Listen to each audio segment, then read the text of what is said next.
মার্কিন president Donald ট্রাম্পের পাল্টা শুল্কের কারণে অস্থির বিশ্ব বাণিজ্য।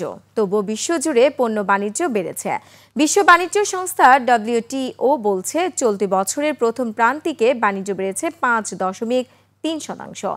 আর গত বছরের একই সময়ে প্রবৃদ্ধি হয়েছিল 3.6%। তবে ট্রাম্প ট্যারিফ পুরোপুরি কার্যকরের পর বছরের শেষ দিকে প্রবৃদ্ধির হার কমে আসতে পারে বলে আশঙ্কা করা হচ্ছে। বিস্তারিত সাদিয়া লাবুনির রিপোর্টে। শেকড় থেকে শিখরে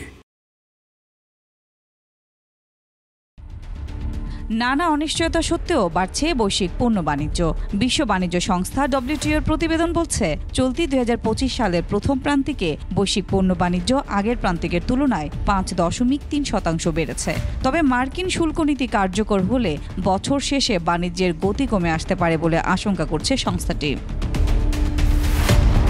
এর আগে এপ্রিলে প্রকাশিত এক পূর্বাভাসে চলতি বছর বিশ্বব্যাপী পণ্য বাণিজ্য সংকোচনের ধারায় থাকবে বলে আশঙ্কা প্রকাশ করেছিল WTO। তবে সদ্য প্রকাশিত প্রতিবেদনে তা সংশোধন করে বলা হয়েছে সার্বিকভাবে 2025 সালে কিছুটা প্রবৃদ্ধির দেখা পেতে পারে বৈশ্বিক পণ্য বাণিজ্য। শেকড় থেকে শিখরে। WTO বলছে উচ্চ রেসিপ্রোকাল ট্যারিফ কার্যকরের আশঙ্কায় অনেক আমদানিকারক দ্বিতীয় প্রান্তিকের অর্থাৎ এপ্রিল-জুনের আগেই ক্রয়াদেশ দিয়ে ফেলেন। ফলে দ্বিতীয় প্রান্তিকে উচ্চ শুল্ক গুনতে না হলেও প্রথম প্রান্তিকে আমদানির পরিমাণ দ্রুত বেড়ে যায়।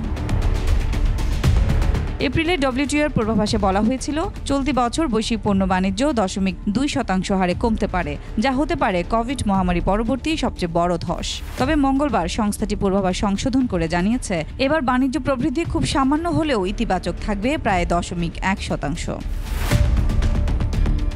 WTOর প্রতিবেদনে প্রথম প্রান্তিকে বিভিন্ন অঞ্চলের মধ্যে আমদানি রপ্তানির পার্থক্য সুস্পষ্টভাবে উঠে এসেছে। মার্কিন আমদানিকারকদের আগাম ক্রয়াদেশের পাশাপাশি কিছু বাণিজ্য চুক্তি ও নীতিগত পদক্ষেপও পণ্য বাণিজ্যে ইতিবাচক প্রভাব ফেলেছে।